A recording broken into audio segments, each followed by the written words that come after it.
Hello doctor and greetings to everyone. In this presentation, I'm going to talk about the role of financial management. So basically, the planning for a firm's money needs, the spending of that money and allocation of the funds are the foundations of financial management. And usually in a small company, the owner will be responsible for the financial decisions of the company, whereas in a large organization like a big company, there will be a financial department to handle financial management. Moving on, no matter the size of a firm, financial managers will need to understand the fundamental concepts of financial management in order to properly manage the finances of a company. Among the fundamental concepts include balancing short-term and long-term demands. For example, if a company spends too much in the short term, it might lack the money necessary for future investments or product development. But if a company spends too little in the short term, its key employees might leave to other competitors, or the product quality of the company might decrease. And then there is balancing potential risk and rewards. Generally, the higher the risk, the higher the rewards. For example, a company with excess cash can invest the cash into the stock market or invest the cash to build new facilities, which is high risk but have the potential to generate high rewards. Or the company can deposit the cash into a bank account, which is relatively low risk, but the rewards are significantly lesser.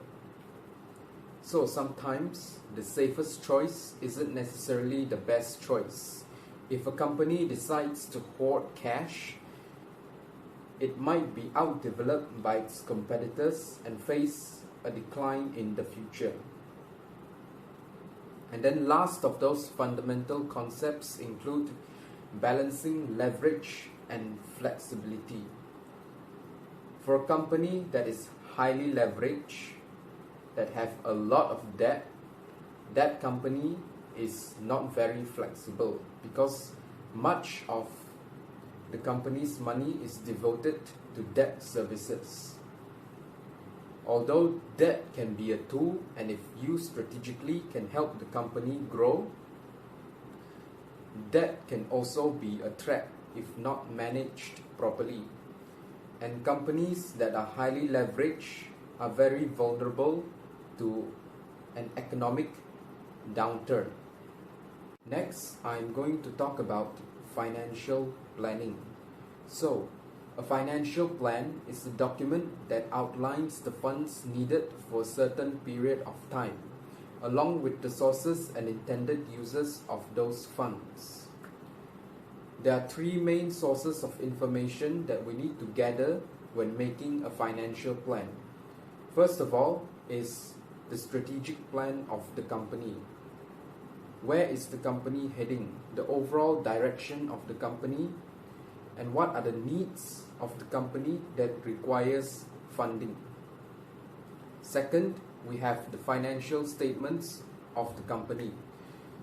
How much cash the company has now and how much it is expected to generate in the future. And then last, financial managers will need to look at the external financial environment, the overall health of the economy when making a financial plan. Monitoring cash flow is a very important part of financial management. It is important for financial managers to know how much cash is flowing in and out of the company and when. In order for financial managers to understand the financials of a company, where the company stands in terms of its finance, and how to plan for the future.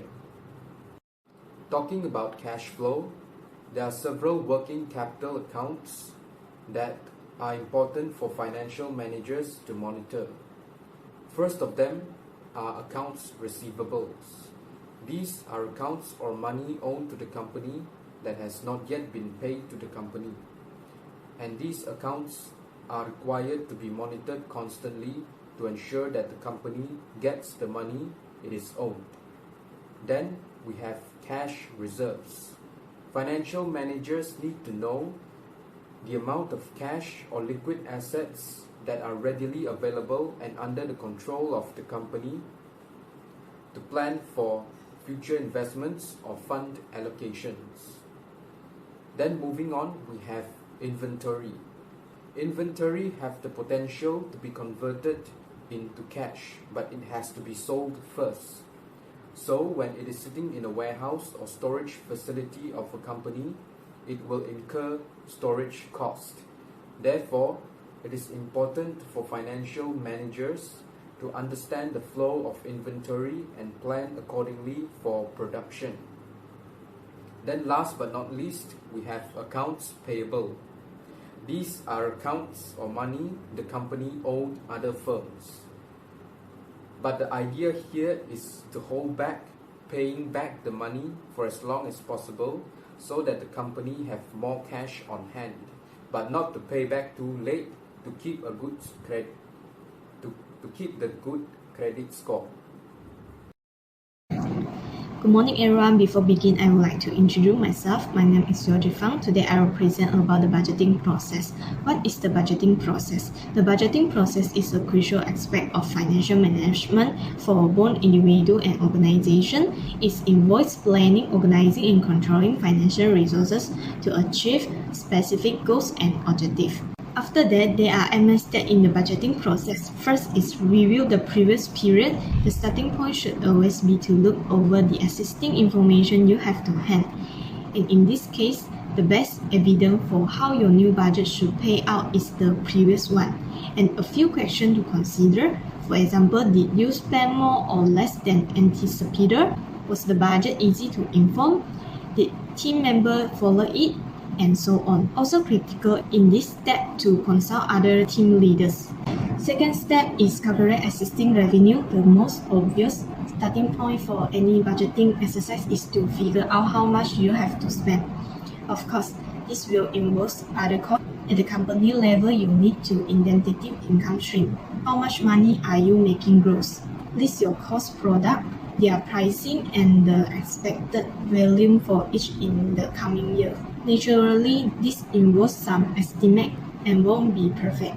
Thirdly is set out fixed costs. Fixed costs, often called overhead, are those over which you have little control. Most importantly, they are not impacted by yourself. Whether the business succeeds or not won't have any effect on the amount you pay. Then to add variable costs. Variable costs are usually thought of as discretionary expenses. As opposed to fixed costs, these are more fixed and can be tinkered with. After that is focus additional spending. Try to set out the irregular expenses structurally in your budget. You certainly need to account for them in your spending, but they won't be a core pay for years to come. Step 6 is scrutinize cash flow. Cash flow refers to the relationship between money coming in and going out. Look for clear indicator that certain part of your budget might need extra attention.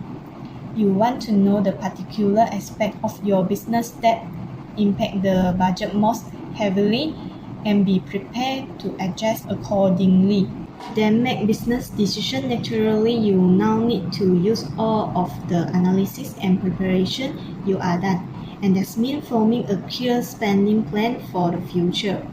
Most important is to try to remain consultative, gather input and rely on the expertise of your skilled team member to guide you. The last step is communicate it clearly. The final step is to share the budget with your team and make sure they know what's required of them. In summary, the budgeting process is an integral part of designing and implementing smart technological ideas for the future. It provides a structured approach to managing financial resources, aligning them with strategic goals, and ensuring a successful development and deployment of innovative technology. Hello everyone, my name is DT. Now I will present about factors to consider when financing management. There are two factors that affect what should be considered when managing finance, and those are debt finance and equity finance. Debt financing is when a business arranges funds by borrowing money, while equity financing is when funds are arranged through public or private sales or ownership shares in company. There are 6 different between debt and equity financing, which are maturity, claim on income, claim on asset, influence over management, tax consequences, and employee benefit potential. The first is maturity debt. Debt financing has a specific maturity date because it requires debt repayment, whereas equity financing does not require debt repayment and therefore does not have a specific date.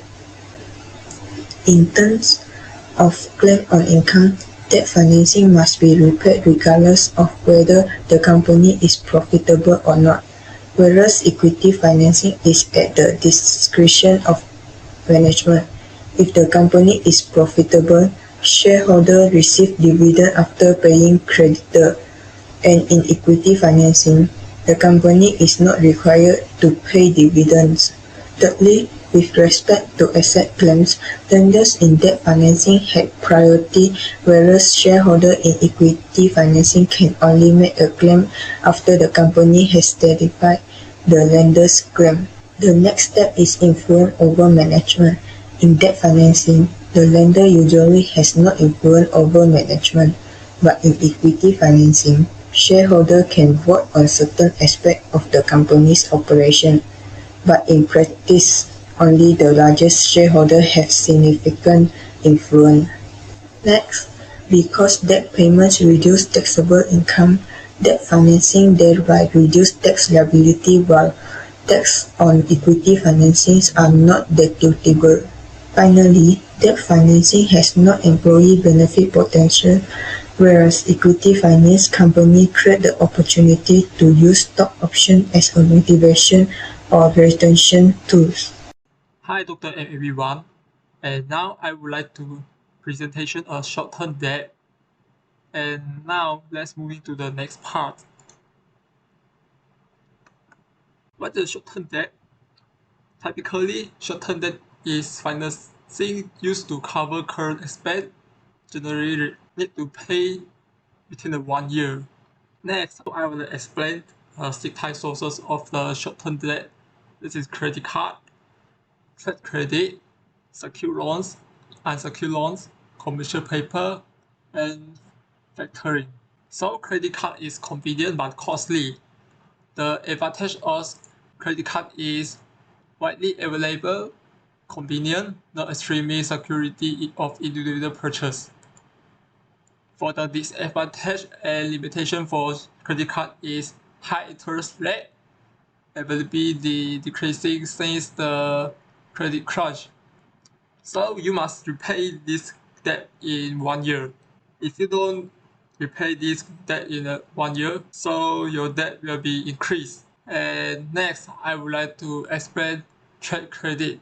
That is supplier your friendly financial outlets. They will negotiate and extend your payment term with supplier to free up immediate cash. The advantage of the trade credit usually free and no interest as long as payment is made by due date. So this enables purchaser to manage the cash flow more easily and consolidate multiple purchase into single payment. And for the disadvantage of trade credit is buyer often need to establish a payment history with seller before credit will be extended. For next is security loans. So security loan is put up the valuable asset like equipment or property such as inventory or equipment, also known as asset-based loan. So people can provide financing for companies that don't qualify for unsecured loan or other alternative. For the disadvantage for security loan is more expensive than some other option. And now I would like to moving to next slide. A security loan is the trust in your reputation, really on the good credit history, but expect higher interest rate to compensate for this risk. So lenders should provide a large sum of cash via a promissory note or on-demand access it to cash via a credit line. The advantage of unsecured loan is provide cash of access to cash without requiring borrower to pledge asset as collateral. The disadvantage of unsecured loan is cost varies according to borrower's credit rating often. So the advantage of unsecured loans is cost varies according to borrower credit rating. So often not available to customer with unproven or poor credit history. For next, that is a commercial paper. Commercial paper of an established company with excellent credit can tap in this market of short term. There is low interest rate that issue directly into investor. The advantage of the commercial paper that is less expensive and less trouble to get the conventional loans. Disadvantage of commercial paper that is available only to large corporation, only to strong credit rating. So most people will not touch this commercial paper in their life. And next is the factoring. So the factoring is a company sell its account receivable to an intermediary that collects from the customer. For the advantage of factoring that is free up working capital and cash flow more predictable. So the advantage for the factoring that is free up working capital, make cash flow more predictable, can provide some protecting from bad debt from customer bank. For disadvantage for the factoring is too much expensive. That is annualized cost can be 20 to 14%. Okay, thank you for listening. I hope this can help people to understand what is the short-term debt and their sources. Bye.